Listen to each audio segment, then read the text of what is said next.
Hello बच्चों, good morning. क्या आपको मेरी आवाज़ आ रही है?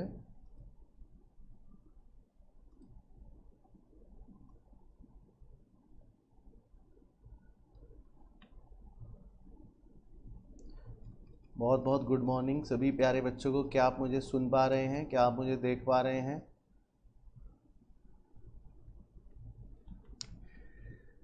एक बार अपने मैसेज कर देना ताकि मुझे पता लग जाए कि भाई चल रहा है मसला।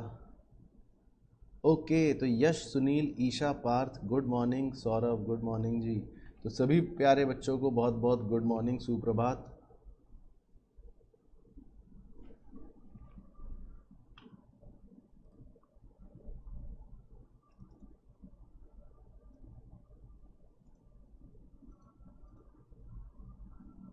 तो एक बार ऑडियो वीडियो बता देना जब तक ज़रा सेटिंग कर लें।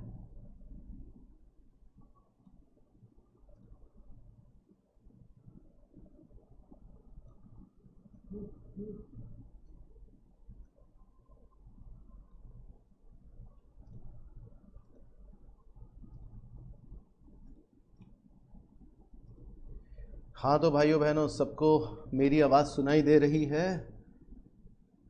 Okay, good morning Sneha, good morning. बिल्कुल, ऑल राइट। तो क्या हालचाल है सभी चीतों के? कैसी चल रही है तैयारियां? चैप्टर 6 के दो बड़े धमाकेदार चैप्टर्स हमने रिवाइज करे थे। आपने भी रिवाइज कर लिए चैप्टर 6? बताओ एक बार अच्छे से। चैप्टर 6 के बड़े चैप्टर हमने कर रहे थे, आपने भी कर लिए चैप्टर 6। आज चैप्टर 5 करेंगे। बहुत बढ़िया। पार्थ भाई तो कह रहे हैं फुल मोटिवेशन। बहुत अच्छे, लवली। ऐसे ही रहना चाहिए फुल मोटिवेशन के साथ। बहुत ही बढ़िया, लाजवाब।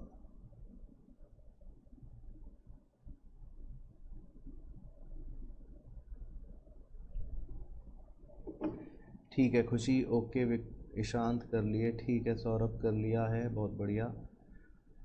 चलो ठीक है, तो आज आप तैयार हो फिर डेप्रिसिएशन करने के लिए साथ में?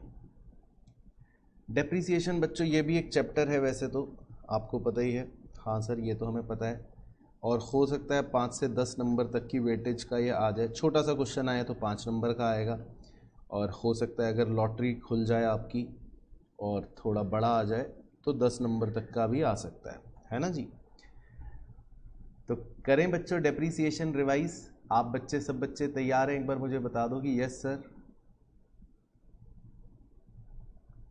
ठीक है पार्थ, वो तो छोटा सा है, वो तो मुश्किल से 2 घंटे में ही हो जाएगा।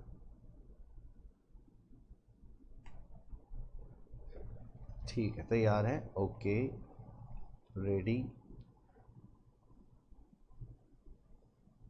ठीक है यश, ओके। चलो आओ।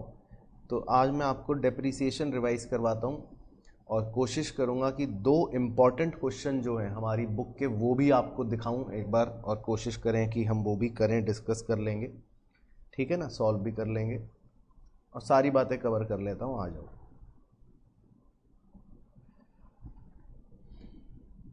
हाँ वीर, मैथ्स का भी रिवीजन बिल्कुल होगा, बिल्कुल होगा। कल है अली सर की क्लास, कल एक बार अली सर से पूछना आप। चलो आओ जी। तो शुरू करते हैं प्यारे बच्चों। देखो हमारे चैप्टर का नाम है डेप्रीसिएशन, ठीक है? तो डेप्रीसिएशन क्या होता है? डेप्रीसिएशन का मतलब तो हमें पता है कि सर हमारे फिक्स्ड एसेट की वैल्यू में गिरावट हो जाती है ना? फिक्स्ड एसेट की वैल्यू में क्या हो जाती है? गिरावट हो जाती है। उसे हम कहते हैं डेप्रीसिएशन। अब ये गिरावट क्यों होती है? तो गिरावट होने के पीछे बच्चों 3 कारण होते हैं, यानी कि डेप्रीसिएशन क्यों होता है। Number A, normal wear and tear. इसका मतलब है कि जैसे आप अपनी फिक्स्ड एसेट को यूज़ करते रहते हो नॉर्मली, तो वो घिस जाता है ना? दूसरा, एफ्लेक्स ऑफ टाइम। इसका मतलब होता है कि समय का बीतना। अब आपने आज कोई चीज़ खरीदी, 10 साल तक उसको आप बिल्कुल यूज़ मत करो, अलमारी में लॉक करके रख दो, लेकिन 10 साल बाद फिर भी उसकी वैल्यू में गिरावट आ जाएगी क्योंकि समय इतना ज़्यादा निकल गया। तो कई बार समय की वजह से भी डेप्रीशिएट हो जाता है फिक्स्ड एसेट। तीसरा कारण होता है ऑब्सोलीसेंस। ऑब्सोलीसेंस का मतलब ये कि कई बार नया इनोवेशन, नई टेक्नोलॉजी की वजह से हमारी चीज़ ऑटोमेटिकली पुरानी हो जाती है, तो हम इसको क्या बोल देते हैं, ऑब्सोलीसेंस। जैसे आपने आईफोन 10 खरीदा था, लेकिन अब नई नई टेक्नोलॉजी आ गई, नए आईफोन्स आ गए, तो ऑटोमेटिकली अब आपके आईफोन की वैल्यू कम हो जाएगी क्योंकि नई टेक्नोलॉजी बाजार में आ गई, तो इसको हम बोल देते हैं ऑब्सोलीसेंस। तो डेप्रिसिएशन जो है वो बेसिकली 3 कारणों की वजह से हो सकता है। अच्छा, फिर एक बड़ा अच्छा पॉइंट आता है इसमें कि आखिर हम डेप्रिसिएशन क्यों प्रोवाइड करते हैं, है ना। डेप्रिसिएशन को प्रोवाइड करने के ऑब्जेक्टिव्स क्या होते हैं, यानी कि भाई हम इसको अपना खर्चा कहते हैं कि ये हमारा नुकसान है, खर्चा है, तो ये क्यों हम शो करते हैं अपनी बुक्स में, ये भी एक क्वेश्चन बन सकता है छोटा सा। तो देखो इसके 4 मेन पॉइंट्स हैं। पहला कि भाई हम डेप्रिसिएशन जब हम शो करते हैं बुक्स में खर्चा, तो इससे हमारे ट्रू रिजल्ट्स पता चलते हैं। ट्रू रिजल्ट्स का मतलब है कि कंपनी का सही प्रॉफिट या लॉस पता चलता है ना। दूसरी चीज़, हमारे फाइनेंशियल पोजीशन की ट्रू एंड फेयर वैल्यू हमें नज़र आती है, यानी कि जो हमारा एसेट है उस एसेट की ट्रू पिक्चर हम शो कर पाते हैं, यानी कि इसको बोलते हैं ट्रू एंड फेयर व्यू, तो इसलिए हम डेप्रिसिएशन भी लगाते हैं।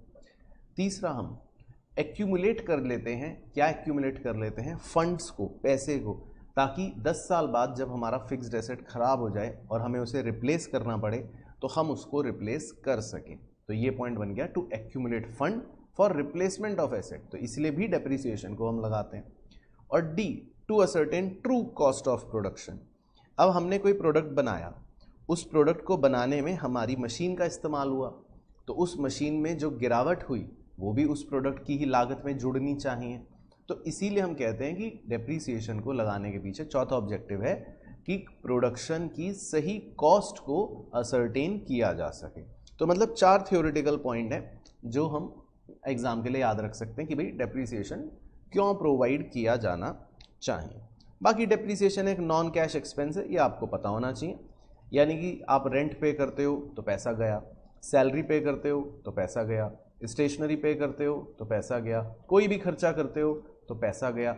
लेकिन जब हम डेप्रिसिएशन की बात करते हैं तो डेप्रिसिएशन में कोई पैसा जाता नहीं है, ये एक नॉन कैश एक्सपेंस है। ऐसा नहीं कि मैं जेब से निकाल के पैसे किसी को दे रहा हूँ, ये लो भैया डेप्रिसिएशन, ऐसा नहीं है। तो डेप्रिसिएशन एक नॉन कैश एक्सपेंस है, तो ये मतलब छोटा सा पॉइंट हमें पता होना चाहिए। फिर आता है जी अगला टॉपिक छोटा सा कि भैया डेप्रिसिएशन के अमाउंट को कौन कौन से 3 फैक्टर्स अफेक्ट करेंगे, यानी कि फैक्टर्स अफेक्टिंग डेप्रिसिएशन। तो देखो 3 फैक्टर्स होते हैं जो डेप्रिसिएशन के अमाउंट को अफेक्ट करेंगे। पहले को हम बोलते हैं cost of the asset. Cost of the asset का मतलब हो गया कि जो आपने एसेट खरीदा उसकी लागत क्या है। अब कॉस्ट का क्या मतलब होता है, परचेज प्राइस, मान लो आपने 100 रुपये का खरीदा, प्लस इंस्टॉलेशन एक्सपेंस, आपने 10 रुपये इंस्टॉलेशन के दिए, प्लस अदर रिलेटेड एक्सपेंस, आपने कुछ और डिलीवरी चार्ज दिए, इरेक्शन चार्ज दिए, प्लस टैक्सेस, आपने कोई सरकार को उस पर टैक्स दिया, इंपोर्ट ड्यूटी दी, कुछ भी, लेकिन एक्सक्लूडिंग वो वाले टैक्सेस जो आपको बाद में रिफंड हो जाएंगे, क्योंकि वो तो पैसे जब वापस ही मिल जाएंगे तो फिर उसको लेने की ज़रूरत नहीं है। तो इन सारी चीज़ों को जोड़कर हम कहते हैं कॉस्ट। दूसरी चीज़, estimated useful life of asset, यानी कि हमारा एसेट कितने वर्षों तक चलेगा, इसको बोलते हैं estimated useful life of asset. अब या तो ये नंबर ऑफ ईयर्स में हो सकता है, जैसे 5 साल, 10 साल, 20 साल, लेकिन कभी कभी ये नंबर ऑफ आवर्स में भी होता है, यानी कि नंबर ऑफ प्रोडक्शन यूनिट्स पे भी होता है। जैसे मैंने एक प्रोजेक्टर खरीदा, तो मैंने प्रोजेक्टर खरीदने के बाद उससे पूछा कि भैया ये कितने साल चलेगा, तो उसने बोला साल वाल कुछ नहीं, ये प्रोजेक्टर जो है ये 500 घंटे चलेगा। अब 500 घंटे चाहे मैं 1 महीने में ख़त्म कर लूँ या 500 घंटे में 10 साल में ख़त्म करूँ, तो कुछ चीज़ों की जो लाइफ होती है वो उसके यूनिट्स पर बेस्ड होती है। तो ये हो गया जी estimated useful life of asset. और तीसरी चीज़ होती है स्क्रैप वैल्यू, यानी कि रेसिडुअल वैल्यू, यानी कि जब हमारा एसेट 10 साल बाद बिल्कुल ख़राब हो जाएगा, बेकार हो जाएगा, और अब उसको फेंकने की नौबत आ जाएगी, तब वो 2, 4, 5, 10 रुपए कितने का तो बिकेगा, कूड़ा करकट, बेकार भंगार कह लो, तो उस वैल्यू को हम कहते हैं रेसिडुअल वैल्यू, यानी कि स्क्रैप वैल्यू। तो 3 चीज़ें जो होती हैं वो हमारे डेप्रिसिएशन के अमाउंट को अफेक्ट करती हैं, ये हमें पता होना चाहिए। चलो तो पहले यहाँ तक बता देना भाइयों बहनों कि यहाँ तक आपको याद आ गया, फिर आगे लेके चलता हूँ। बाकी एक छोटा सा पॉइंट है डेप्रीशिएबल अमाउंट किसे कहते हैं? तो डेप्रीशिएबल अमाउंट का मतलब है कॉस्ट माइनस स्क्रैप वैल्यू।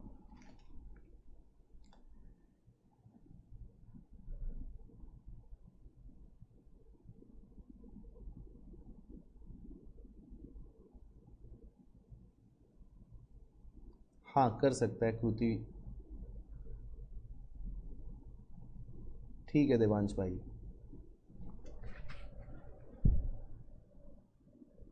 ठीक है पार्थ, मेरे पास एक आईफोन 2 पड़ा है, वो ले जाओ, स्क्रैप है।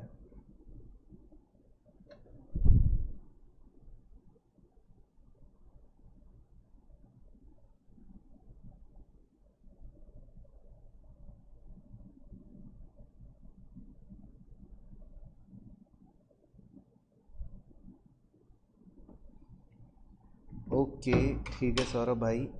तो बताओ भाइयों बहनों, यहां तक सबको याद आ गया?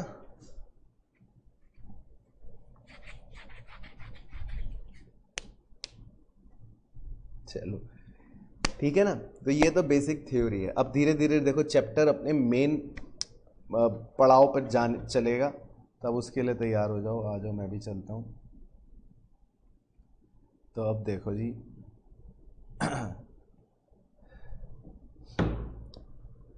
अब हमको सबसे पहले ये पता होना चाहिए इसमें कि भैया डेप्रीसिएशन निकालने के तरीके क्या है, मतलब कैलकुलेशन। अभी हम मुंशीगिरी की बात नहीं कर रहे हैं, अभी हम वैल्यू निकालने की बात कर रहे हैं, कैलकुलेशन की बात कर रहे हैं। तो कैलकुलेट करने के बच्चों देखो मेथड जो है मोटे मोटे 4 हैं, मोटे मोटे, ठीक है ना।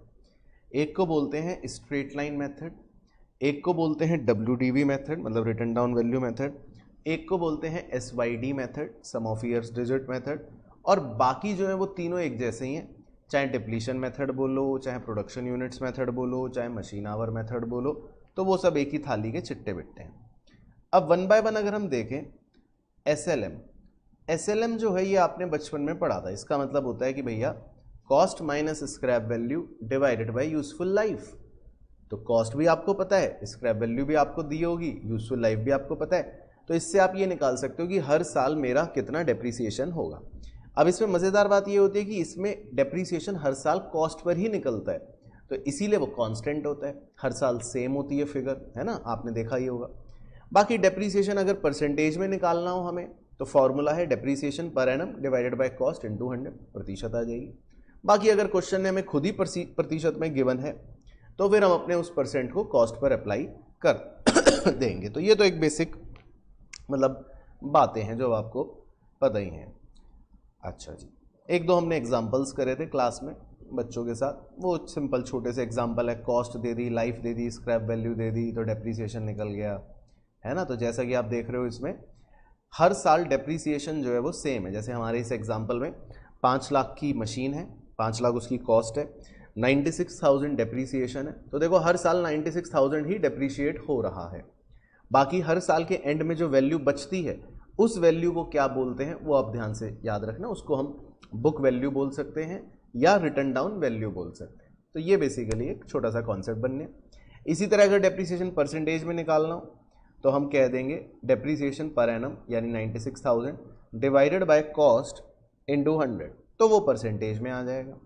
तो हमने इस तरह से कुछ छोटे मोटे एग्जाम्पल्स करे थे जो बेसिक एग्जाम्पल्स हैं स्ट्रेट लाइन मेथड से कैलकुलेट करने के। तो स्ट्रेट लाइन मेथड में मान के चलता हूँ कि हर तरह से बच्चों को एक सिंपल तरीके से आता होगा, इसमें कोई ज़्यादा दिक्कत वाली बात नहीं है।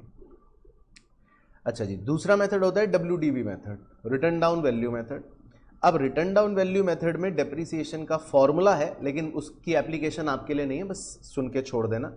फॉर्मूला है जी 1 minus nth root of scrap value upon cost into 100 where n is number of useful life. बस, तो ये एक सिंपल सा फॉर्मूला है। हालांकि इसका कोई एप्लीकेशन हमसे करवाएगा नहीं, लेकिन हाँ हमें क्या पता होना चाहिए, वो एग्जांपल देख लो कि भैया मान लो हमारी कॉस्ट है 5,40,000, 10% डेप्रीसिएशन है WDV। तो देखो हम हर साल डेप्रीसिएशन चेंज करते रहेंगे, यानी कि इस पे हर साल 10% जो कैलकुलेट किया जाएगा वो एसेट की बुक वैल्यू पर कैलकुलेट होगा। तो अगर 5,40,000 कॉस्ट है और पहले साल का डेप्रीसिएशन 54,000 है, तो एक साल बाद जो वैल्यू बची 4,86,000, तो तो अगले साल डेप्रीसिएशन 4,86,000 पर कैलकुलेट होगा, जो कि आएगा 48,600। फिर उसके बाद वैल्यू बची 4,37,400, तो अगला डेप्रीसिएशन उस पर कैलकुलेट होगा 10%, जो आएगा 43,740। तो मतलब इस तरह से आप देखो डेप्रीसिएशन की वैल्यू लगातार कम होती रहेगी, जैसा कि आप देख रहे हो, ठीक है ना। तो ये होता है जी आपका रिटर्न डाउन वैल्यू मेथड। बाकी इसमें कोई दिक्कत वाली बात नहीं है। आपको बुक वैल्यू दे रखी होती है, कभी कभी हम कॉस्ट निकाल लेते हैं, कॉस्ट दे रखी होती है तो बुक वैल्यू निकाल लेते हैं। मतलब ये तो एक सिंपल मैथमेटिक्स है, आगे से पीछे जाना है, पीछे से आगे आना है। अच्छा जी, चलो एक छोटा सा डेमो करते हैं आगे बढ़ने से पहले, लेट्स सी। तो एक क्वेश्चन दूं, जल्दी से कैलकुलेटर पे करके बताओगे? जल्दी से बोलो यस। पहले इन दोनों मेथड का एक छोटा सा क्वेश्चन।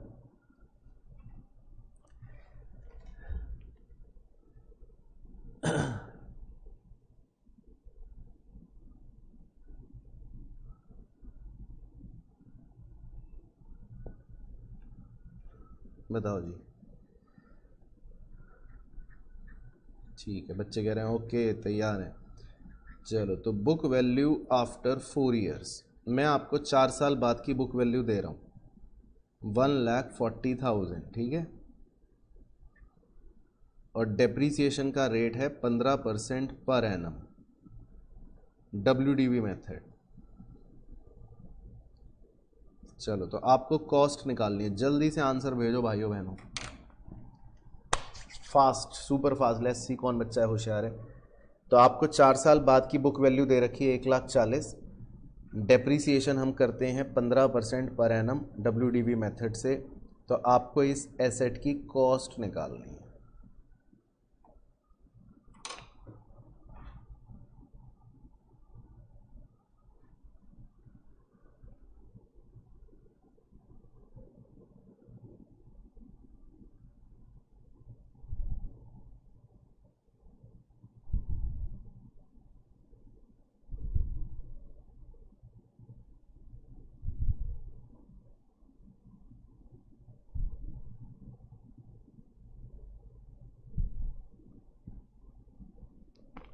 तो भेजो जी, देखते हैं कौन बच्चा भेज रहा है।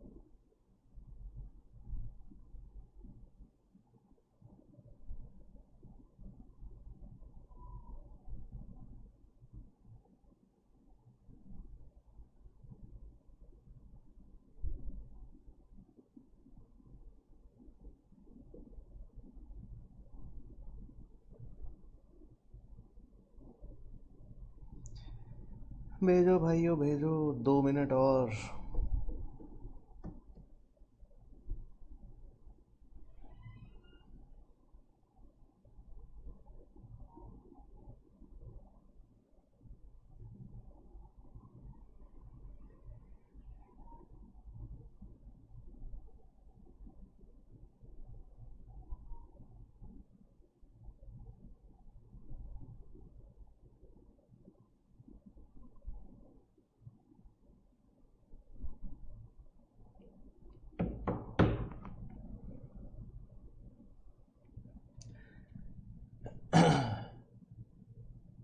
ओके, तो पार्थ भाई ने भेजा, ईशांत भाई ने भेजा, वेरी गुड। और बच्चे भी भेजो, और चीते चीतियाँ। कृति बस भाई ने भेजा, देवांश भाई ने भेजा। चलो, तो सबने एक सा आंसर भेजा है, तो या तो चिपका चिपकू के भेज रहे होंगे एक दूसरे का, नहीं तो कितना है बताओ, कैसे निकालेंगे?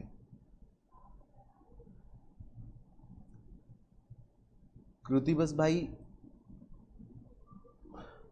मैं बन गया था जब मैं 5 साल का था।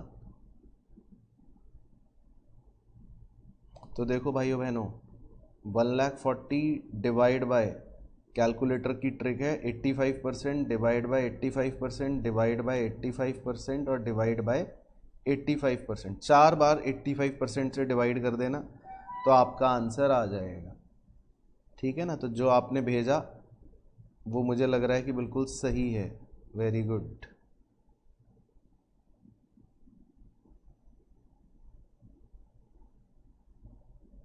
ठीक है, यही आ रहा है, ठीक है, 244,860.875 अप्रॉक्सीमेटली। चलो ठीक है, तो इसका मतलब इसमें तो कोई टेंशन नहीं। चलो ठीक है ना, तो ये एक छोटा सा डेमो के लिए कर लिया। अब देखो तीसरा मेथड, तीसरा मेथड है जी SYD method, sum of years digit method. तो ये ध्यान से देख लो, ये नया मेथड है, 11th में नहीं था। तो इसका पहले तो फॉर्मूला है, इसका फॉर्मूला है remaining life divided by SYD into depreciable amount. अब इसमें हम SYD कैसे निकालते हैं? SYD का मतलब है सम ऑफ ईयर्स डिजिट। तो मैथमेटिक्स में फॉर्मूला होता है ना, sum of first n natural numbers का n इंटू n+1/2, तो ये वो इस्तेमाल हो रहा है। तो n मतलब आपको नंबर ऑफ ईयर्स दे रखे होंगे, वो पुट कर देना और फिर आपकी SYD आ जाएगी। बाकी डेप्रीशिएबल अमाउंट क्या है वो आपको पहले भी बताया था, कॉस्ट माइनस स्क्रैप वैल्यू, ठीक है ना। और रिमेनिंग लाइफ जो है वो हम क्वेश्चन के हिसाब से देखते हैं। अगर पहले साल का डेप्ट निकालना हो तो मान लेते हैं हमारा 5 साल टोटल लाइफ है, तो पहले साल का डेप्रीसिएशन निकालना हो तो रिमेनिंग लाइफ 5 ले लेंगे। दूसरे साल का डेप्ट निकालना हो तो रिमेनिंग लाइफ 4 ले लेंगे। तीसरे साल का डेप्ट निकालना हो तो रिमेनिंग लाइफ 3 ले लेंगे। चौथे साल का डेप्ट निकालना हो तो रिमेनिंग लाइफ 2 ले लेंगे। और 5वें साल का डेप्ट निकालना हो तो रिमेनिंग लाइफ 1 ले लेंगे, ठीक है जी। तो हमने एक छोटा सा एग्जाम्पल करा था। चलो तो ये आप ही से पूछता हूँ, अच्छा है देखो इसका सॉल्यूशन दिख नहीं रहा, फिर चेक करेंगे। ये है मेरे प्यारे बच्चों एग्जाम्पल, आपकी स्क्रीन पर आपको नज़र आ रहा होगा कि भैया कॉस्ट है 6,40,000, स्क्रैप वैल्यू है 40, वो सॉरी कॉस्ट है 6 लाख, स्क्रैप वैल्यू है 40, लाइफ है 6 साल। तो आपको थर्ड ईयर का डेप्रीसिएशन निकालना है। चलो जल्दी से निकालो, सुपर फास्ट। लेट्स सी कौन बच्चा सबसे पहले आंसर देगा। भाई वो 2 लोग तैयार हैं, ठीक है, वो उनको 20 लाख का चेक दे देना। तो जो बच्चा सबसे जल्दी सही आंसर भेजेगा तो आपको तुरंत प्रभाव से आपके घर पे 2 लोग आएंगे सफ़ेद कुर्ता पजामा पहन के, दरवाजे पे खड़े हो जाना, घंटी बज जाएगी, एकदम से 20 लाख रुपए आपको मिलेगा नकद पुरस्कार, जो बच्चा सबसे पहले जल्दी आंसर भेजेगा इसका। भेजो भाइयों।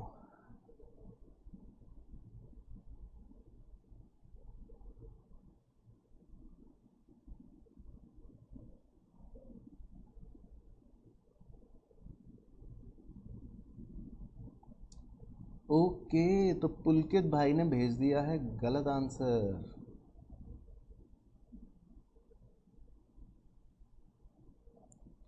चलो सही आंसर का इंतज़ार कर रहे हैं, देखते हैं भैया कौन भेजेगा।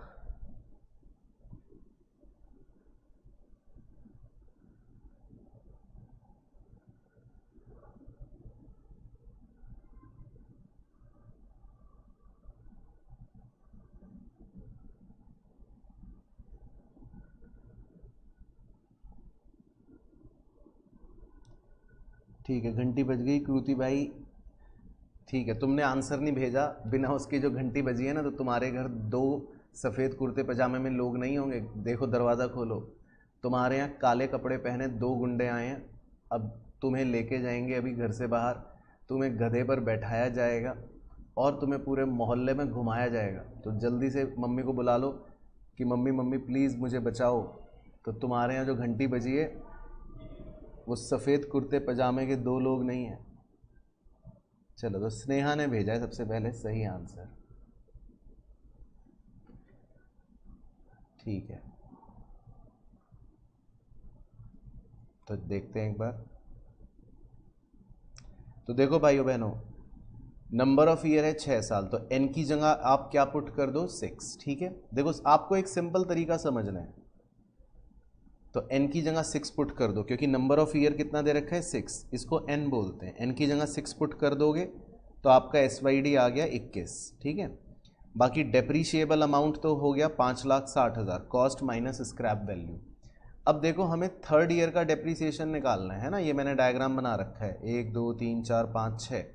तो अगर मुझे थर्ड ईयर का बेसिकली डेप्रीसिएशन निकालना है तो हमारी रिमेनिंग लाइफ क्या हो जाएगी 4, क्योंकि देखो फर्स्ट ईयर का डेप्ट निकालोगे तो रिमेनिंग लाइफ लेंगे 6, सेकेंड ईयर का डेप्थ निकालना है तो रिमेनिंग लाइफ लेंगे 5, थर्ड ईयर का डेप्थ निकालना है तो रिमेनिंग लाइफ लेंगे 4, फोर्थ ईयर का डेप्थ निकालना होता तो रिमेनिंग लाइफ 3, फिफ्थ ईयर का निकालना होता तो रिमेनिंग लाइफ 2, सिक्स्थ ईयर का निकालना होता तो रिमेनिंग लाइफ 1। तो आपकी रिमेनिंग लाइफ हो गई 4। बस फिर डेप्रीसिएशन का आंसर फॉर्मूला क्या है, रिमेनिंग लाइफ यानी कि 4 डिवाइडेड बाय SYD यानी कि 21 इनटू डेप्रीशिएबल अमाउंट यानी कि 5,60,000। तो आंसर आएगा 1,06,666। बहुत बढ़िया। तो इसका मतलब सबका गलत, तो फुल बेइज्जती हो गई आज तो। बताओ, इसका मतलब सबका गलत, स्नेहा का भी गलत। उसने आंसर तो दिया जल्दी लेकिन आंसर गलत। चलो ठीक है जी, तो समझ आया तो भेज दो थम्स अप इसका भाई। सब बच्चों को क्लियर हो गया अब SYD, अब गलत नहीं करना एग्जाम में, ठीक है।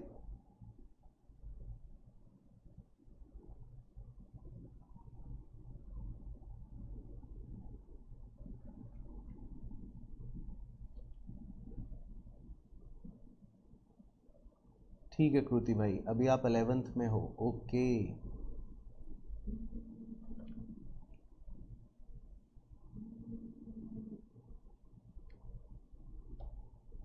चलो सब कुछ क्लियर हुआ। अच्छा वीडियो लाइक नहीं करी, ओ माय गॉड।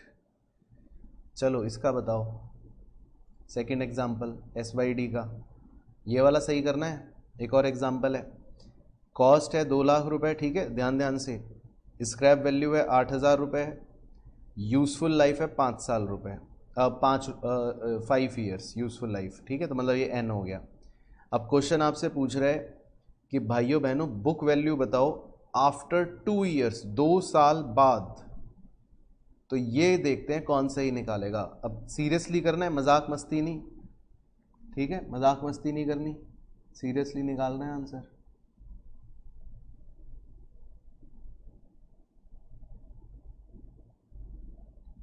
हाँ चलो कोई बात नहीं स्नेहा, कोई बात नहीं हर्ष।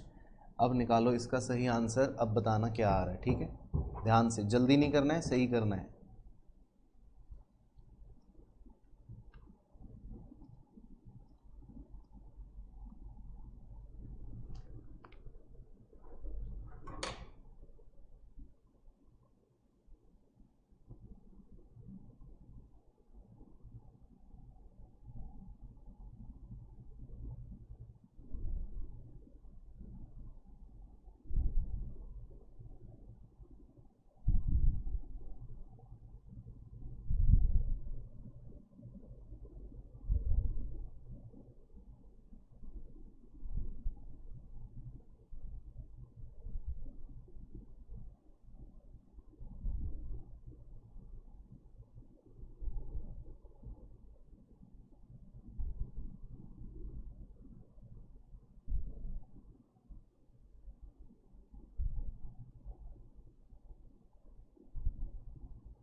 ठीक है, तो स्नेहा ने भेज दिया और पार्थ ने कुछ अलग भेज दिया।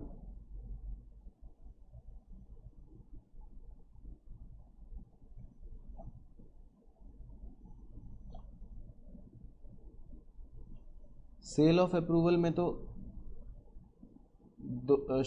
इलस्ट्रेशन शुरू के कर लो, वही इंपॉर्टेंट है बस। Illustration 3, 4, 5। Good morning Amrita ji, क्या हाल है, कहाँ धूम मचा रही हो आजकल।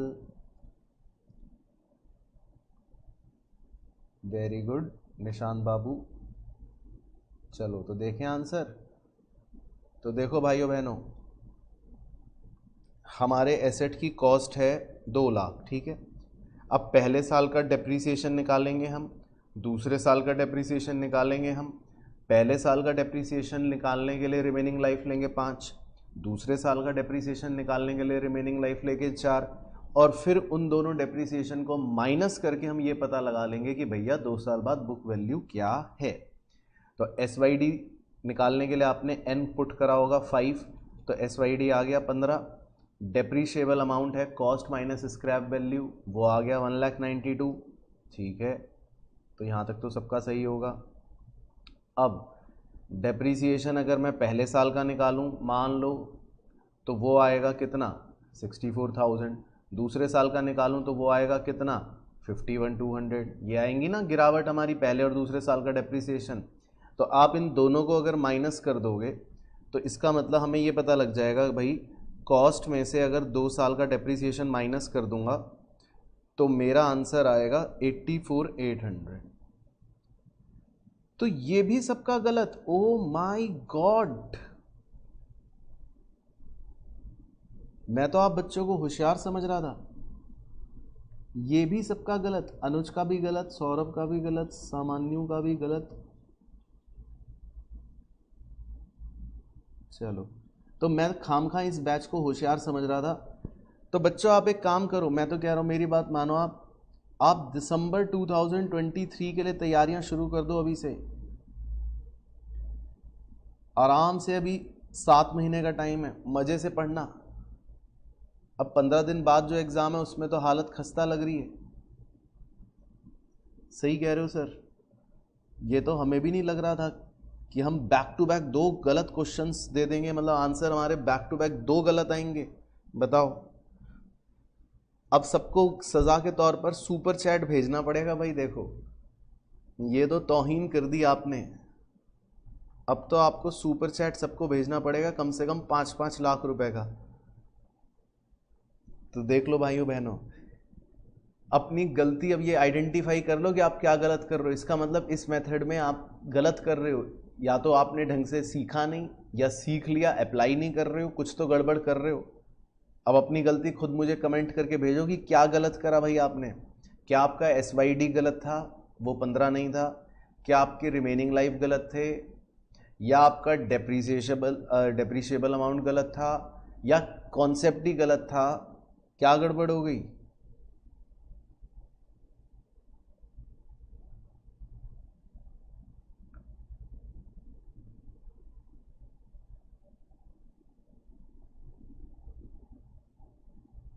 चलो धन्यवाद, सुनील भाई ने 1 करोड़ का सुपर चैट करा है। ठीक है, तो कर लो सुपर चैट। तो अब दिसंबर में मुलाकात करेंगे सुनील भाई, दिसंबर 2023 दूर नहीं है। ठीक है, निशांत का रिमेनिंग लाइफ गलत था, ईशांत का SYD गलत था। चलो एक क्वेश्चन और दे देता हूँ, ये तो बुरा हाल हो गया। अच्छा हुआ देखो एग्जाम्पल्स थे मेरे पास क्लास के, तो बच गए आप।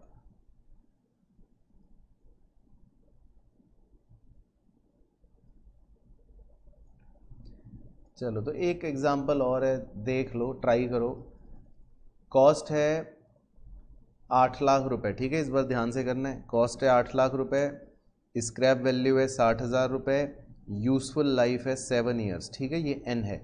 तो इस बार क्वेश्चन पूछ रहे 3 साल बाद की बुक वैल्यू निकालनी है। 3 साल बाद, तो पहले प्रोसेस सुन लेना। तो पहले साल का डेप्रीसिएशन, फिर दूसरे साल का डेप्रीसिएशन, फिर तीसरे साल का डेप्रीसिएशन निकाल कर उसको कॉस्ट में से माइनस कर देना, तो 3 साल बाद की बुक वैल्यू पता लग जाएगी। चलो निकालो भाइयों बहनों।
तो सबसे पहले आंसर भेजा है स्नेहा चौधरी ने, ओके। हर्ष ने भेजा है लेकिन अलग है।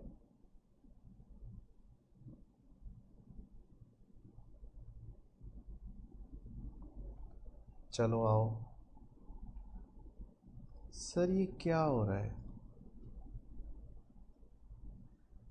देखो क्या, अब लास्ट एग्जांपल था, अब देख लो प्रोसेस एक बार। पहले SYD निकाला, वो आएगा 28 है ना, वो तो सिंपल हो गया।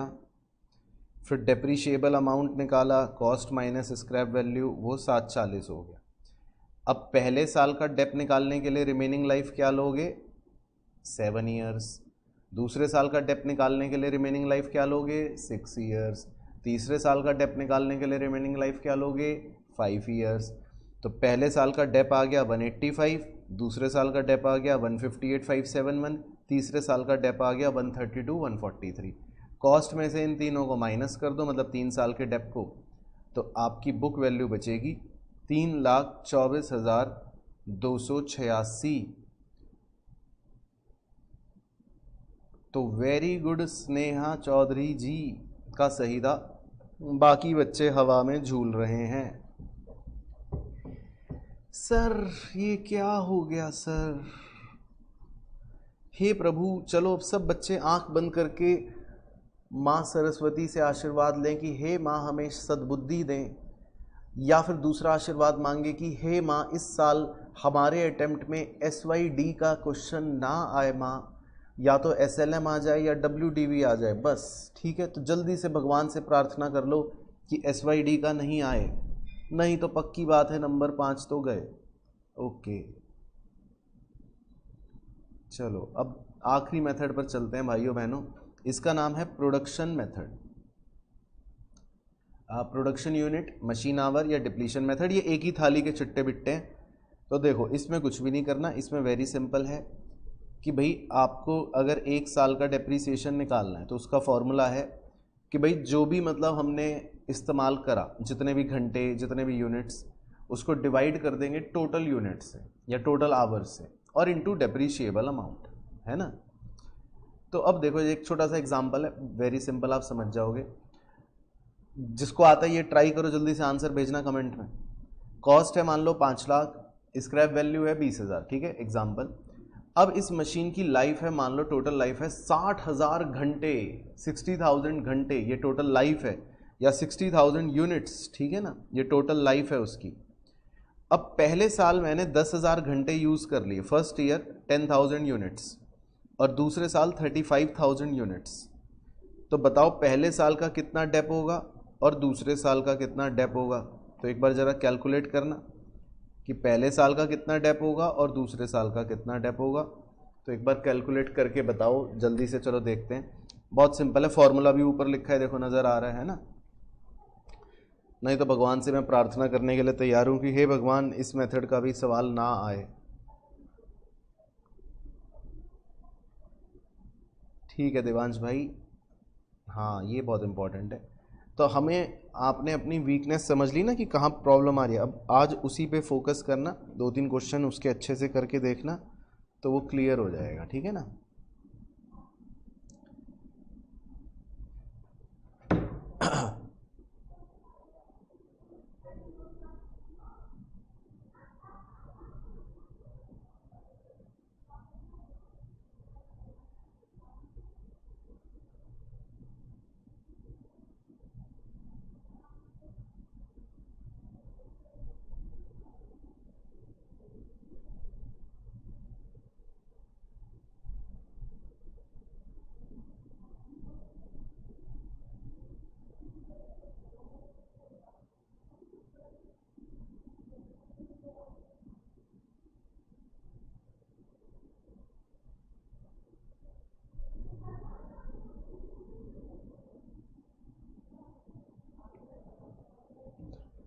ओके, तो ये मेरे बच्चे चैम्प हैं। तो डेप्रीशिएबल अमाउंट है 480, ठीक है। अब पहले साल 10,000 घंटे यूज़ करा, दूसरे साल 35,000 घंटे यूज़ करा। तो देखो फॉर्मूला, पहले साल का 10,000 घंटे divide by total life into depreciable amount 80,000, very good, सही आ रहा है। और दूसरे साल 35,000 घंटे यूज़ करा, divide by total life 60,000 into depreciable amount, सही आ रहा है, तो बिल्कुल सही आ रहा है जी। तो ये वाला बढ़िया था, ओके। तो पहले साल का 80, दूसरे साल का 280, ये सही है, ठीक है। तो ये सिंपल मेथड है।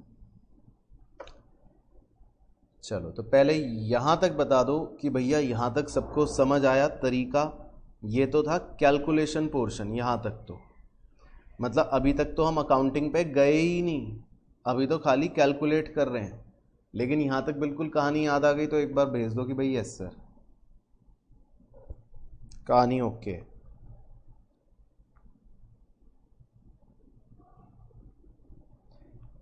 कृति जी 11th में अभी आप हो और आप सीए की तैयारी करना चाहते हो तो अभी बस कुछ मत करो।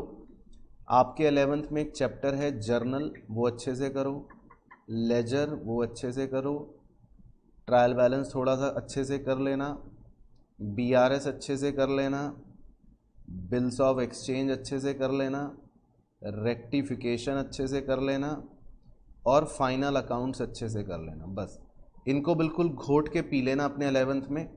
मतलब इतने ज़्यादा क्वेश्चन इसके जितने हैं किताब में, उसको 5, 7, 10 बारी करते रहना। इनमें इतने परफेक्ट हो जाना तो आप देखना फिर सीधा मतलब भट्टी में से जब निकलोगे तो चार्टर्ड अकाउंटेंट बन के ही निकलोगे, रास्ते में कहीं कोई रोक नहीं सकता, ये मेरा आपको प्रॉमिस है, ठीक है ना। लेकिन ये 11th के सारे चैप्टर्स बिल्कुल ऐसे कर लेना कि रात के 2 बजे भी कोई सोते सोते इसका कोई सवाल करवा ले तो मतलब 1 सेकंड में आंसर मुंह से निकल जाए, ठीक है। चलो जी, ठीक है, तो यहाँ तक क्लियर है, ओके। पार्थ भाई फॉर्च्यूनर का तो पता नहीं, देखो मेरे पास तो टाटा नैनो है। आओ, अब है जी अकाउंटिंग मुंशीगिरी, जो सबसे इंपॉर्टेंट है हमें समझना। आइए देखो, अब ध्यान से सुनना है सब बच्चों को। अकाउंटिंग में 2 मुंशी होते हैं, 2 तरीके होते हैं, एक होता है मेथड 1, एक होता है मेथड 2। हम सबसे पहले एक एसेट खरीदते हैं, ठीक है। हम सबसे पहले एक फ़ोन खरीदते हैं, मान लो ये फ़ोन हमने खरीदा, तो हम एंट्री करेंगे, जर्नल एंट्री करेंगे, phone account debit to bank, है ना। यानी कि 100 रुपये का अगर मैंने फ़ोन खरीदा तो मेरी एंट्री हो गई asset account debit to bank, ठीक है। 100 रुपये का फ़ोन खरीदा। अब साल के एंड में, ईयर के एंड में उस फ़ोन की वैल्यू में गिरावट होगी, डेप्रीसिएशन होगा। तो उस गिरावट को हम रिकॉर्ड करने के 2 तरीके मानते हैं। एक, हम कहते हैं 10 रुपये हमारा खर्चा हो गया, तो हम एंट्री करते हैं depreciation account debit to asset, यानी कि एसेट की वैल्यू 10 रुपये कम कर दी और 10 रुपये हमने खर्चा समझ लिया, खर्चे का नाम है डेप्रीसिएशन, यह है मेथड 1। लेकिन दूसरा तरीका जो है वो कहता है कि हम एसेट की वैल्यू कम नहीं करेंगे, बड़े ध्यान से समझना। दूसरा मेथड एसेट की वैल्यू कम नहीं करता, दूसरा मेथड कहता है कि हम एक लायबिलिटी क्रिएट करके दिखाएंगे जिसका नाम है प्रोविजन फॉर डेप्रिसिएशन। यानी कि दोनों मेथड थोड़ा सा अलग तरह से बिहेव करते हैं, उसको यहां समझो आप कि पहला मेथड कह रहा है कि एसेट की वैल्यू में 10 रुपये कम हो गए, देखो बैलेंस शीट, एसेट की वैल्यू में 10 रुपये कम हो गए, देखो बैलेंस शीट। लेकिन दूसरा मेथड कह रहा है कि नहीं, एसेट की वैल्यू अभी भी 100 ही है, वो एसेट की वैल्यू को अभी भी कॉस्ट पर ही शो करता है, कहता नहीं एसेट की वैल्यू अभी भी 100 ही है, और 10 रुपए के डेप्रीसिएशन को वो एक प्रोविजन की तरह दिखाना शुरू कर देता है, लायबिलिटी, यानी कि प्रोविजन फॉर डेप्रीसिएशन। दोनों तरीके ठीक है, हमें कोई दिक्कत नहीं है, हम दोनों तरह के मुंशियों से सहमत हैं, ठीक है जी। अच्छा, ईयर के एंड पे ऑब्वियसली ये डेप्रीसिएशन का खर्चा हम कहाँ ट्रांसफर कर देते हैं, पीएनएल में, तो वो तो एक बच्चों वाली छोटी बात है, तो उसकी एंट्री हो गई पीएनएल डेबिट टू डेप्रीसिएशन, है ना, तो उससे हमें कोई दिक्कत नहीं है। अब देखो इसमें एग्जाम के नजरिए से हमारे पास क्या क्या चीजें हो सकती हैं उसको समझते हैं। एग्जाम में जो क्वेश्चन आता है उसके अंदर हमारे पास एक एसेट होगा, हम वो एसेट खरीदेंगे, कोई दिक्कत नहीं, और फिर हम वो एसेट बेचेंगे। अब जब हम एसेट को बेचते हैं तो वहां पर 2 बातें हो सकती हैं। कभी कभी तो एसेट डिस्पोजल अकाउंट प्रिपेयर नहीं किया जाता, और कभी कभी एसेट को बेचने पर, बेचने को इंग्लिश में डिस्पोज कहते हैं, एसेट को बेचने पर हम एसेट डिस्पोजल अकाउंट मेंटेन करते हैं। तो 2 बातें हो सकती हैं। ठीक है जी। तो हमको मुंशीगिरी उस हिसाब से करनी है। तो मतलब देखो क्या बात हो सकती है कि या तो हम मेथड 1 सॉल्व कर रहे होंगे या मेथड 2 सॉल्व कर रहे होंगे। दो बातें ये हो सकता है, मेथड 1 में एसिड डिस्पोजल ना बना रहे हो या हो सकता है बना रहे हो। इसी तरह मेथड 2 में क्या पता है एसिड डिस्पोजल ना बना रहे हो या एसिड डिस्पोजल बना रहे हो।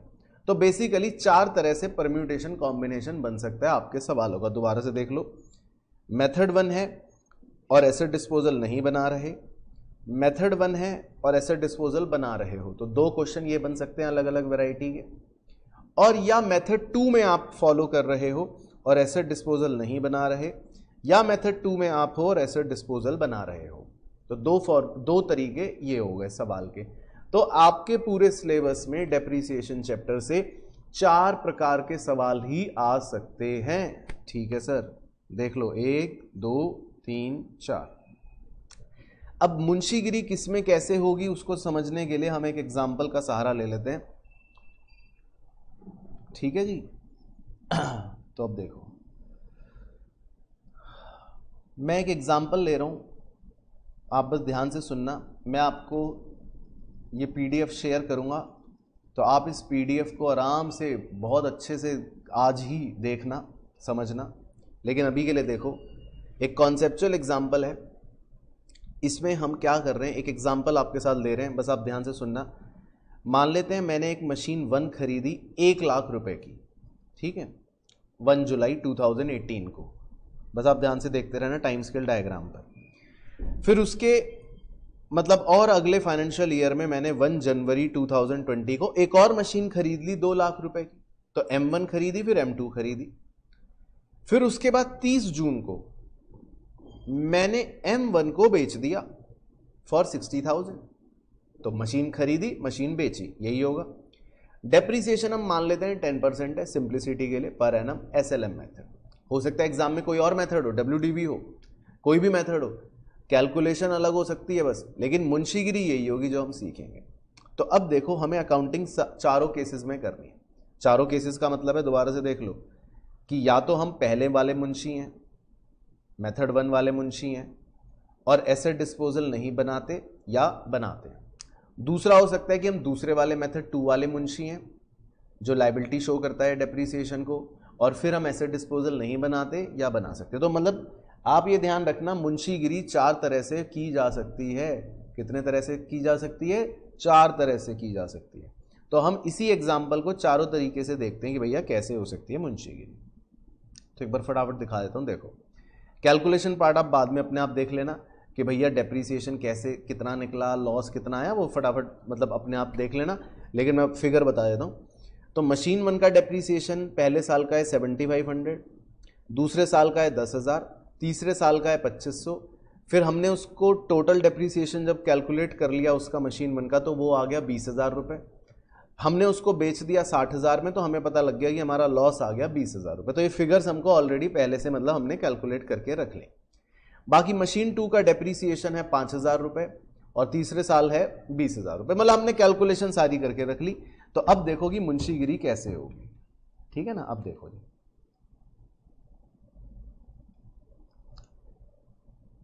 देखो पहला मेथड बहुत सिंपल है, वेरी सिंपल है। ये तो मैं मान के चलता हूं हर कोई बच्चा कह देगा हाँ सर। देखो, हम मशीन अकाउंट बनाएंगे। कैसे बनाएंगे? डेबिट साइड में मशीन खरीदी, टू बैंक, क्रेडिट साइड में लिख लिया डेप्रीसिएशन, तो बैलेंस बच गया 92,500। सेकेंड ईयर में उस बैलेंस से शुरुआत करी, फिर हमने एक और मशीन खरीदी, तो डेबिट साइड में लिख लिया टू बैंक, और सेकेंड ईयर के एंड में क्रेडिट साइड पर लिख लिया बाय डेप्रीसिएशन, और बैलेंस बच गया। मतलब मेथड 1 में मुंशी जो है वो मशीन अकाउंट में ही डेप्रीसिएशन शो करता रहेगा।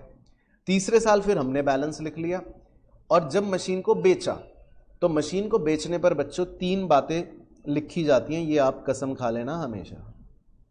मशीन को बेचने पर 3 बातें रिकॉर्ड होंगी। एक तो रिकॉर्ड होगी उस मशीन का डेप्रीसिएशन 6 महीने का 2500, दूसरा रिकॉर्ड होगा वो मशीन हमने कितने की बेची बाय बैंक, और तीसरा होगा लॉस 20,000 का। तो ये तीनों बातें हमने लिख डाली, तो बस काम खत्म हो गया। बाकी डेप्रीसिएशन आ गया और हमारा फाइनल बैलेंस का आंसर बच गया 1,75,000।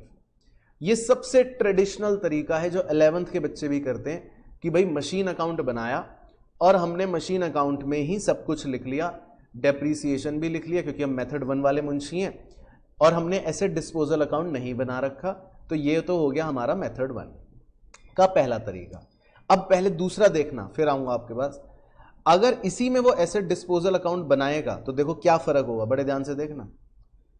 इसी में अगर वो एसेट डिस्पोजल अकाउंट बनाता, यानी case 2 method 1 with asset disposal, तो पहला साल सेम रहेगा, दूसरा साल भी सेम रहेगा, तीसरे साल में फर्क देखना बस। आप तीसरे साल में जब हम मशीन को बेचेंगे तो जो 3 बातें आपको कही थी ना कि कसम खा लो 3 बातें, वो 3 बातें हमें मशीन अकाउंट में लिखने की बजाय मशीन डिस्पोजल अकाउंट में लिखनी पड़ेंगी। वो देख रहे हो फर्क बस, यानी कि 3 बातों को हमें मशीन अकाउंट की बजाय मशीन डिस्पोजल अकाउंट में लिखना पड़ेगा।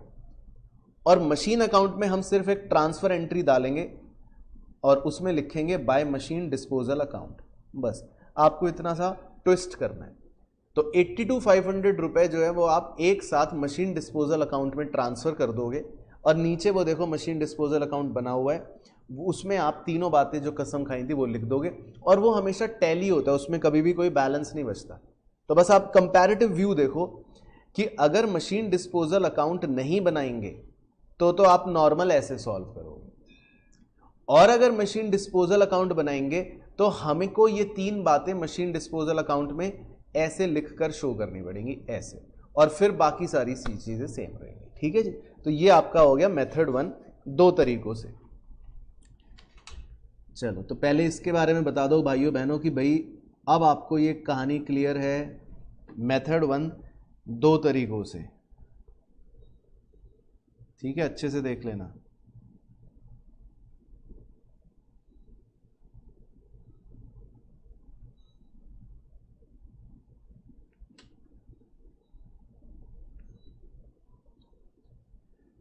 ठीक है देवांश भाई,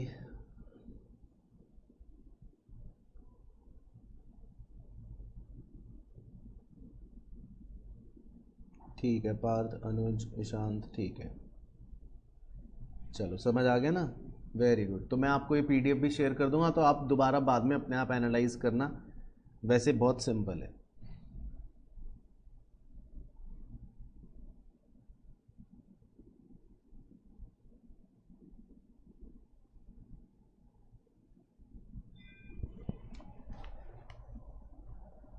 अब देखो, अब मान लेते हैं कि हम मेथड 2 वाले मुंशी हैं, बड़े ध्यान से देखना। तो अब हम क्या करेंगे, मशीन को सिर्फ कॉस्ट पर शो करेंगे। तो देखो मशीन अकाउंट कैसे होगा, टू बैंक, हमने मशीन खरीदी 1 लाख की, तो बैलेंस भी वही बचेगा 1 लाख, क्योंकि हम डेप्रीसिएशन अलग से प्रोविजन अकाउंट में रिकॉर्ड करेंगे। फिर दूसरे साल हमने एक और मशीन खरीद ली 2 लाख की, तो बैलेंस भी वही बचेगा, मतलब हम डेप्रीसिएशन यहां रिकॉर्ड नहीं करेंगे। तो तीसरे साल हमारा बैलेंस आ गया वही 3 लाख। अब जब हमने मशीन बेची तो वही देखो, इस बार हम 3 बातें रिकॉर्ड करते हैं। एक तो लिखते हैं बाय बैंक सेल जो करा, एक लिखते हैं बाय लॉस जो हुआ, लेकिन इस बार हमें टोटल डेप्रीसिएशन लिखना पड़ता है, जिसको हम नाम देते हैं बाय प्रोविजन फॉर डेप्रीसिएशन। तो लिखेंगे 3 बातें ही, लेकिन वो 3 बातें में थोड़ा सा एक पॉइंट हल्का सा अलग हो गया, तो हमें सतर्क रहना है, बस फिर बैलेंस बच जाएगा। अब जितना भी डेप्रीसिएशन है वो पता है कौन से अकाउंट में रिकॉर्ड करते हैं हम, वो हम करते हैं पीएफडी अकाउंट में। तो देखो पहले साल का डेप्रीसिएशन कहाँ रिकॉर्ड हुआ, पीएफडी अकाउंट में, ये रहा बाय डेप्रीसिएशन। दूसरे साल का डेप्रीसिएशन कहाँ रिकॉर्ड हुआ, वही बाय डेप्रीसिएशन, इसी अकाउंट में, पीएफडी अकाउंट में। तीसरे साल का डेप्रीसिएशन कहाँ रिकॉर्ड हुआ, बाय डेप्रीसिएशन, पीएफडी अकाउंट में। तो हमें डेप्रीसिएशन जो है वो इस अकाउंट में रिकॉर्ड करना है, दूसरा मुंशी ये कहता है, बस और कुछ नहीं करना, बाकी सिंपल है। बाकी वो डिस्पोजल अकाउंट तो बनाता नहीं है, तो ये भी बैलेंस हो जाएगा और वो भी बैलेंस हो जाएगा। तो ये जो दूसरे तरह का मेथड होता है, इसमें हम कभी भी डेप्रीसिएशन को मशीन अकाउंट में नहीं लिखते हैं। तो देखो मशीन अकाउंट आपका बस ऐसे ही चलता रहेगा, डेप्रीसिएशन कहाँ लिखना पड़ेगा अपने को, पीएफडी अकाउंट में, है ना। तो ये भी वैसे हम 11th में सीखते थे बचपन में, लेकिन अगर आप भूल गए तो दोबारा से मतलब बाद में देख लेना। अच्छा, अगर यही मुंशी डिस्पोजल अकाउंट बनाता तो हम कैसे करते, देखो तो पहला ईयर सेम रहता, दूसरा ईयर सेम रहता, बस तीसरे ईयर में क्या ट्विस्ट आता, वही जो सिखाया कि जो 3 बातें हमने कसम खाई थी वो हम कहां लिखेंगे, मशीन डिस्पोजल अकाउंट में, और मशीन अकाउंट में सीधा 1 लाख रुपए हम ट्रांसफर कर देंगे। तो वो 3 बातें हमें कहां लिखनी है, मशीन डिस्पोजल अकाउंट में। ये देखो नीचे आ रही है वही 3 बातें जो हमने कसम खाई थी। एक आ गया बाय बैंक जो सेल करा, एक आ गया बाय पीएनएल जो लॉस हुआ, और एक आ गया बाय पीएफडी जो टोटल डेप्रीसिएशन था। तो बस जब हम मशीन डिस्पोजल अकाउंट बनाते हैं तो 3 बातें जो हैं वो सिर्फ हमें कहाँ लिखनी होती हैं, मशीन डिस्पोजल अकाउंट में। बाकी वो टैली हो जाएगा, उसका कभी भी कोई बैलेंस बचेगा नहीं। पीएफडी अकाउंट सेम ही रहेगा, उसमें कोई ज़्यादा ट्विस्ट नहीं आएगा। तो बस फ़र्क ये है कि भैया मशीन डिस्पोजल जो है उसके अंदर हम 3 बातें लिखेंगे, मशीन अकाउंट आपका फिर ऐसा नज़र आएगा, और वो भी खाली 3rd ईयर में। फर्स्ट ईयर का सेम, सेकेंड ईयर का सेम, बस 3rd ईयर में ऐसा नज़र आएगा अगर मुंशी एसेट डिस्पोजल अकाउंट बनाता है तो। चलो तो ये आप देख लो कि भाई अब आप ये बातों को, मुंशीगिरी वाली बातों को अच्छे से कर लोगे, मतलब आपको बेसिक समझ आ गया ना कि क्या डिफरेंस है। तो ये एक बार मुझे बता दो कि भैया ये ओके है। एग्जाम में पार्थ भाई देखो कोई भी आ सकता है, जनरली मेथड 2 ज़्यादा आता है, तो आप मेथड 2 पर फोकस करना, और मेथड 2 में भी क्या पता विद एसेट डिस्पोजल आ जाए, वो ज़्यादा इंपॉर्टेंट है। तो मतलब बेसिकली यही सबसे इंपॉर्टेंट है, तो इस पर सबसे ज़्यादा ही फोकस करके रखना। बड़ा क्वेश्चन आएगा तो इस पर आ जाएगा, ठीक है। ओके अनुज भाई, ओके देवांश, ठीक है। ईशांत, पार्थ क्लियर है। चलो ठीक है, बहुत बढ़िया। क्वेश्चन नंबर 6 कर लो पार्थ अपने आप, मतलब देख के। हाँ निशांत, मेथड 2 में हमें अलग कैलकुलेशन करनी पड़ेगी क्योंकि डेप्रीसिएशन हम अलग से शो करते हैं।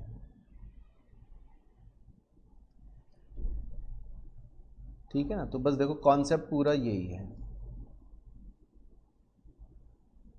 तो अब मैं इसका आपको कोशिश करता हूँ, एक क्वेश्चन जो है वो डिस्कस करता हूँ जो इम्पोर्टेंट भी है एग्ज़ाम के नज़रिए से, ज़रूरी नहीं इसका हो लेकिन इम्पोर्टेंट है, वो एक बार देख लेंगे हम। किताब का क्वेश्चन होगा तो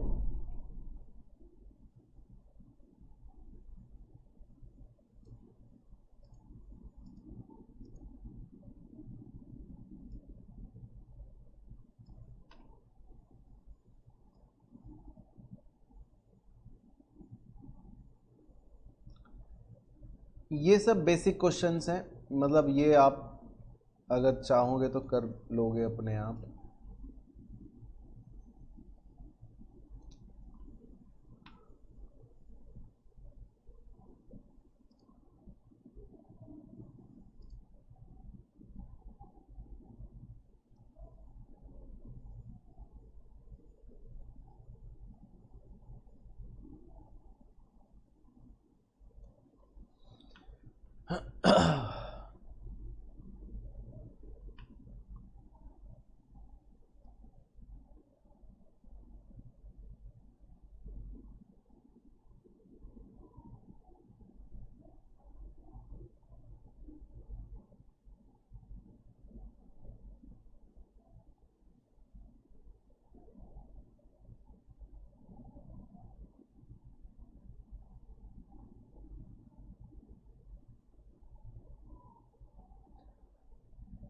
तो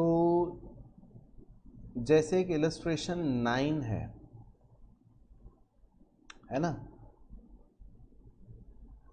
ये एक इम्पॉर्टेंट है, अभी थोड़ा यहाँ पे क्लियर नहीं आ रहा लेकिन आप बुक में मार्क कर लेना। एक इलस्ट्रेशन 9 है बेसिकली, मतलब ये आप ट्राई करना एक बार अपने आप, ठीक है ना। ये इंपॉर्टेंट है, इसमें बेसिकली यही है, हमको मशीन दे रखी है, मशीन अकाउंट पहला मुंशी है और एसेट डिस्पोजल अकाउंट बनाने को बोला गया है ना। तो ये है थोड़ा सा इसमें। बाकी मैं एक प्रैक्टिकल क्वेश्चन है वो आपको दिखाता हूँ जो डिस्कस हम कर सकते हैं, इसका एक इम्पॉर्टेंट है जिसमें ये सब बातें कवर की गई हैं।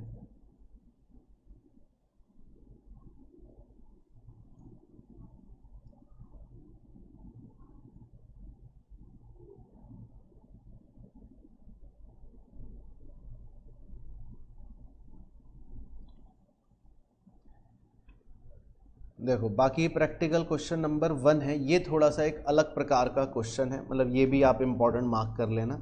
इलस्ट्रेशन 9 हो गया, 2 क्वेश्चन मैं आपको दे रहा हूँ, आप ट्राई करना, इलस्ट्रेशन 9 और ये practical question 1।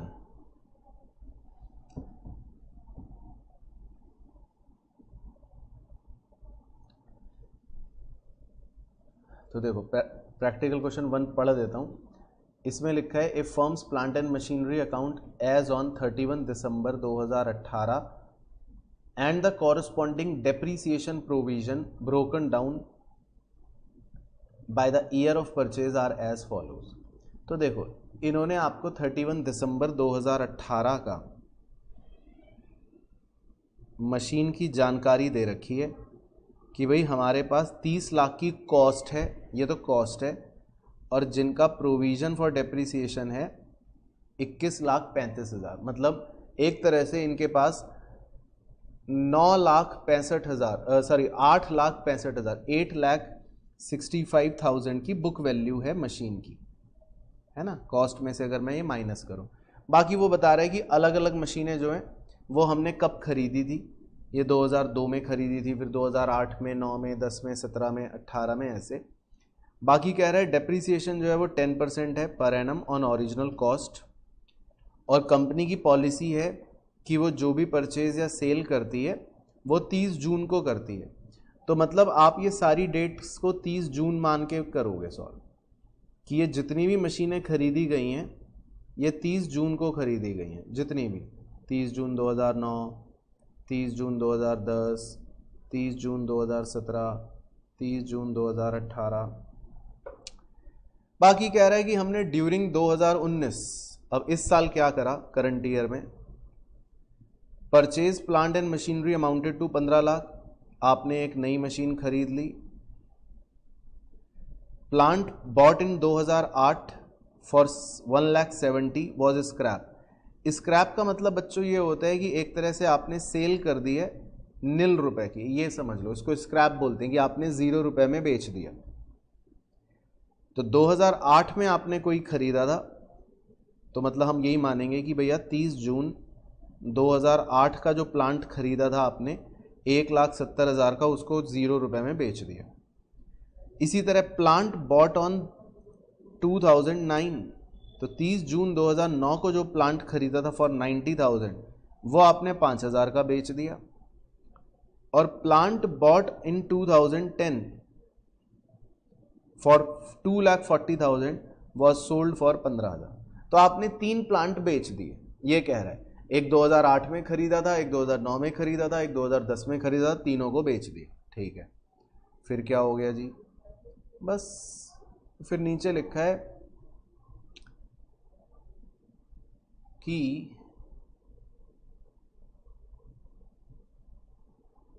You are required to calculate the provision for depreciation, ये वो प्लांट मशीन अकाउंट बनाना है हमको 2019 का। तो बेसिकली आपको मतलब ये सवाल है और आपको ये बनाना है कि भाई इस साल का करंट ईयर का प्लांट एंड मशीन अकाउंट कैसा नज़र आएगा और प्रोविजन फॉर डेप्रीसिएशन अकाउंट कैसा नज़र आएगा। तो वो तो चलो बन जाएगा। अब आप मेरे लिए इसमें ये निकालना, चलो मैं 3 टास्क दे रहा हूँ आपको। जो ये 3 मशीनें हमने बेची हैं, जो ये तीनों मशीन हमने बेची हैं ये वाली, आप इन तीनों का लॉस निकाल के मुझे बता दो बस। ठीक है, चलो तो पहले ये काम करोगे भैया।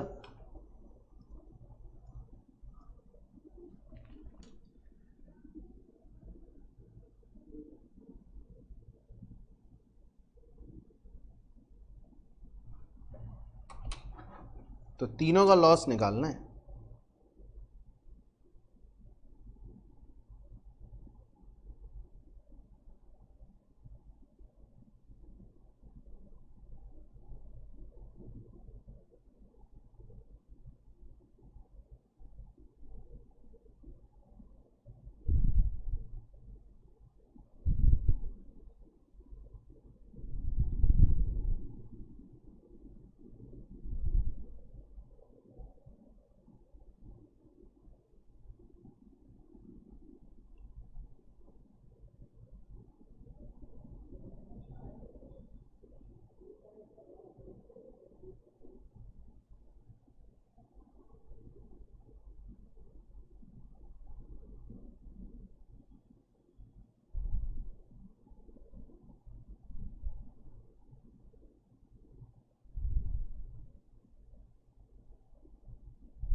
तो जिसका भी आएगा बताना भाइयों।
बताओ जी लॉस।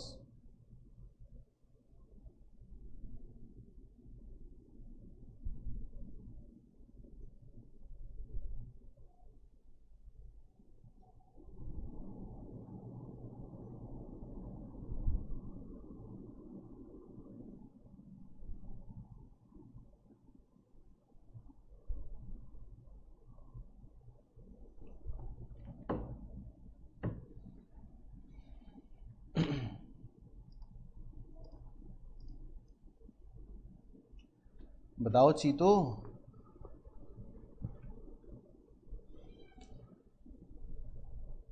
देखो लॉस निकालने के लिए आपको क्या करना है, जो भी उसकी कॉस्ट दे रखी है, ये तो तीनों फिगर्स दे रखी है ना प्यारे बच्चों, ये कॉस्ट दे रखी है इनकी। जैसे 1,70,000 क्या है, कॉस्ट है ना, ये इनकी क्या है, कॉस्ट है। तो अब ये कब खरीदी थी, देखो 30 जून 2008 को खरीदी, बहुत साल पहले। तो बस आपको इसकी कॉस्ट पर डेप्रीशिएशन निकालकर, मतलब डेप्रीशिएट करके इसकी आज की बुक वैल्यू पता लगानी है कि भाई आज ये कितने की है, और बेची इसको निल में तो उतना नुकसान हो जाएगा। ऐसी आपको दूसरी मशीन का, ऐसी आपको तीसरी मशीन का। तो बेसिकली ये लॉस निकालने का मतलब फंडा था, ठीक है ना। चलो कोई नहीं, खैर। तो आप ये क्वेश्चन करके देख लेना एक बार, मैंने मार्क करवा दिया। अगर देखता हूँ इनकी वर्किंग हो तो आपको थोड़ा सा दिखाऊं। तो ये देखो, तो यहाँ पर देखो आपको ये लॉस नज़र आएगा, ये लिखा ना लॉसेस ऑन सेल्स। तो जो 3 मशीनें हमने बेची थी उन तीनों का लॉस अगर आप निकालोगे तो वो ये आएगा 4000, ठीक है ना। बाकी खाते कैसे बनेंगे वो आप चाहे देख लो। ये आपका वही मशीन डिस्पोजल अकाउंट है, देखो है ना। तो मशीन डिस्पोजल अकाउंट में 3 बातें लिखनी है, वो ये तीनों ये रही। एक आ गया पीएफडी, एक आ गया जो हमने सेल करी, और एक आ गया लॉस। बाकी जो हम ट्रांसफ़र करते हैं टू प्लांट एंड मशीन, वो ये आ जाएगा 5 लाख रुपए, क्योंकि हमने 5 लाख रुपए की मशीनों को सेल कर दिया या स्क्रैप कर दिया। बाकी मशीन अकाउंट अगर मैं आपको दिखाऊं तो मशीन अकाउंट सिंपल है, उसमें जो भी मशीनों का बैलेंस था कॉस्ट वो आ गया, एक नई मशीन हमने खरीदी वो आ गई टू बैंक, और ये देखो ये ट्रांसफ़र हो गया मशीन डिस्पोजल अकाउंट में 5 लाख रुपए, बस। तो ये बैलेंस बच गया 40 लाख। और पीएफडी अकाउंट अगर मैं दिखाऊं, प्रोविजन फॉर डेप अकाउंट, तो पीएफडी अकाउंट में आपका बैलेंस जो दे रखा था वो आ गया, ठीक है। और ये आपका आ गया बाय डेप्रीसिएशन, इस साल जो भी डेप्रीसिएशन है मशीनों का वो आ गया 263। तो आपको ये कैलकुलेट करना पड़ेगा। बाकी जो मशीन आपने बेची थी उनका टोटल डेप्रीसिएशन जो कैंसिल हो गया वो, और बैलेंस बच जाएगा 19,22,000। तो मतलब बढ़िया क्वेश्चन है, आप एक बार करके देखना अपने आप अगर आपको लगता है, ठीक है ना। बाकी जो कॉन्सेप्ट्स थे वो मैंने आपको बताई दिए सारे के सारे। 2 क्वेश्चन इंपॉर्टेंट आप खुद ट्राई करना, एक 1 और एक इलस्ट्रेशन 9, ठीक है। और जो मुंशीगिरी के तरीके मैंने आपके साथ डिस्कस करे वो तो आई होप आपको समझ आ गए होंगे। चलो ठीक है प्यारे बच्चों, तो आज के लिए बता दो भाई कहानी ओके हो गई। फिर नेक्स्ट क्लास में मुलाकात करता हूँ। अब हमारा जो रिवीजन का शेड्यूल चल रहा है उस हिसाब से अब कोशिश करेंगे नेक्स्ट क्लास में मैं आपके साथ एमटीपी डिस्कस कर लूँगा, या एक चैप्टर और करके फिर एमटीपी डिस्कस कर लूँगा, ठीक है ना। तो ये चैप्टर जो आपका था 5 डेप्रीसिएशन, ये एक इम्पॉर्टेंट चैप्टर है, तो ये आप एक बार अपने आप भी आज कर लेना। चलो ठीक है जी बच्चों जी।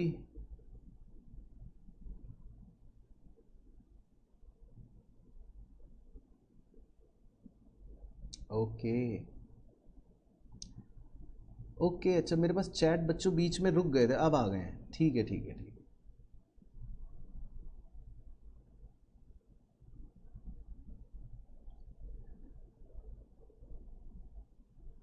चलो ठीक है बच्चों,